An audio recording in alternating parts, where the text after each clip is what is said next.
Ang araw, habang namamasyal si Pagong at Matsing, sa tabing ilog nang makita ni Matsing ang isang nakalutang na puno ng saging.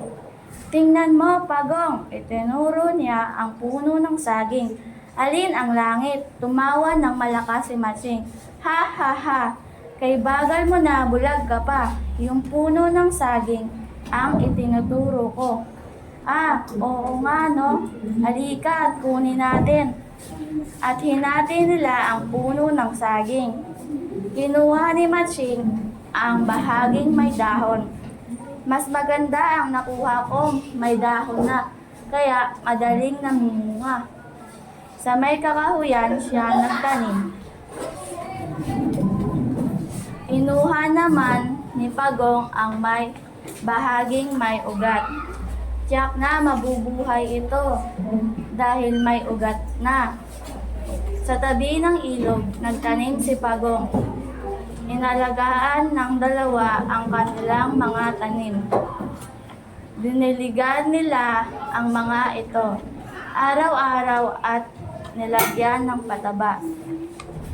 Pagkaraan ng ilang araw, namatay ang tanim ni Matsing. Nalanta ang mga dahon at nabulok ang puno nito. Malungkot na malungkot si Matsing.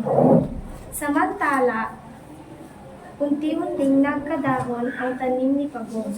Lumaki ito nang lumaki hanggang mamunga. Masayang masaya si Pagong. Malungkot naman si Matsing nang lumalaw kay Pagong. Oh, iyak ni Matsing. Namatay ang tanim ko. Aba, yun lang pala. Huwag kang umiyak. Tingnan mo ang tanim ko. Ang daming bunga. Tulungan mo na lang akong mamitas at hahatian kita sa bunga. Napalundag sa tuwa si Matsing. Talaga, hayaan mo na ako umakyat. Mabilis na umakyat sa puno si Matsing. Pagdating sa itaas, lahat ng mapitas ay kaniyang kinain. Hindi na niya binigyan ng saging si Pagong. Uy, Matsing, bigyan mo naman ako. Tumawa na lamang si Matsing. Ha ha ha ha. Balat man kung malinamnam, hindi kita hahagisan. Nagalit si Pagong sa sagot ni Matsing. Habang kain ng kain si Matsing sa itaas, nilagyan ni Pagong ng tinik ang puno ng saging. Pagkatapos, nagtago si Pagong sa ilalim ng isang baon. Busog na busog si Matsing nang bumaba sa puno, pero bigla siyang napasigaw.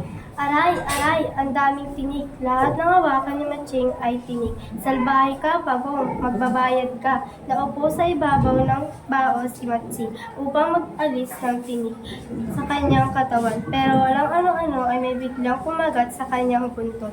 Aray, aray, aray, sigaw ni Matsing. Nang itaas niya ang baon, nakita niya si Pagong. Hinuli agad ni Matsing si Pagong. Dahil sa ginawa mo, tatadtarin kitang pinong-pino. Ah, abay magaling, sagot ni Pagong kahit natatakot. Padami pa kami at lalo sasayin. Oo nga no, alam ko na, iluluto na lang kita. Iluluto kita hanggang mamatay ka.